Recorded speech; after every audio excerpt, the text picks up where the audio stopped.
Hey, my name is John Matthew Turalbo, and I'm from the ICS 170 class that is held on Wednesdays. And for today's video, we will be talking or discussing about my comic strip.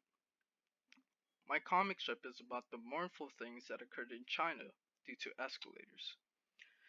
I will now read to you my comic strip.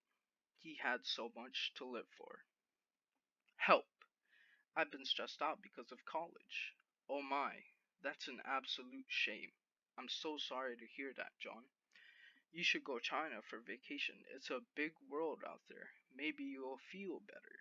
Go to the escalator I made while you're at it. And John proceeds to die at the so-called escalator. Morals. You're under arrest for immorality because you made a faulty escalator. The Grinch says, but I'm not human, so the laws don't apply to me. Ethics. But you created it knowing it was faulty just because it was cheaper, and that's against the law. But I wasn't the one that made it. I only paid to make it. Relativism. But the truth is you paid for it, knowing it can't be tracked back to you.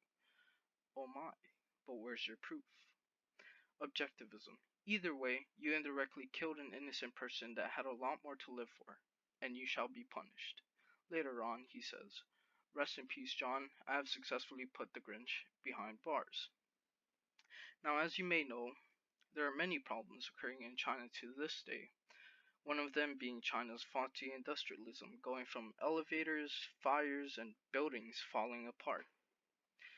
One of the more well-known incidents was the case of a mother dying due to an escalator. On July 6,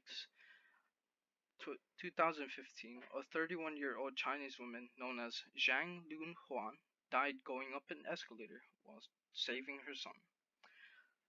I wanted to talk about this topic to inform the people that these events actually happened, to let the people know how ridiculous the situation was.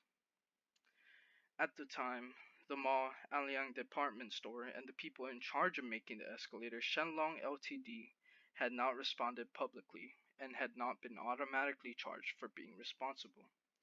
It was later known that the mall would be held responsible for failing to shut down the escalator. However, for the people in charge of making it, all of their escalators had been shut down, but there was no detail on whether or not they got filed a lawsuit. During my interviews, I gave the interviews a rundown of 16 questions, 8 being questions to see their knowledge on the topic, if they knew anything about it, and the last 8 questions were to find out what they figured out, or their viewpoint, after reading my comic. Morales. After I interviewed several people, I figured that a majority of today's society has a moral idea that if you built it and it caused someone to die, it is their fault, even if it wasn't on purpose. No one, and I mean no one, was open to the idea that it was just old or that it may have been sabotaged. A majority of them also blamed it on the staff, saying that they should have been trained better. But all of them said, and I quote, at least they tried to stop her and notified her to quote unquote jump. Ethics. In terms of ethics, some of my interviewees said that it may have been the escalators company's fault because their ethical idea of creating something was, as long as it's functioning and cheap, it doesn't matter.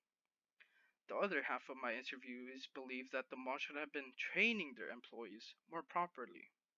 Due to them being clueless, an innocent person had died. Relativism.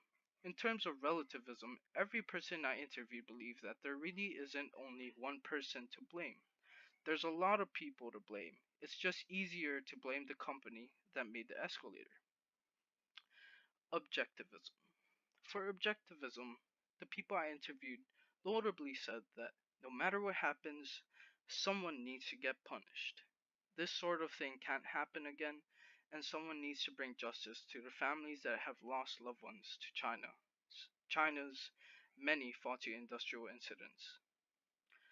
All in all, my interview was to let people know what happened and also for me to see what other people's perspectives was on the situation. the people I interviewed made me really open to the situation because I used to think of just blaming the employees that didn't do anything. Also, I was able to remind the people that Christmas was coming up soon. And that will be all for today's video. I hope you like it. Please like and subscribe and ring that notification bell down below.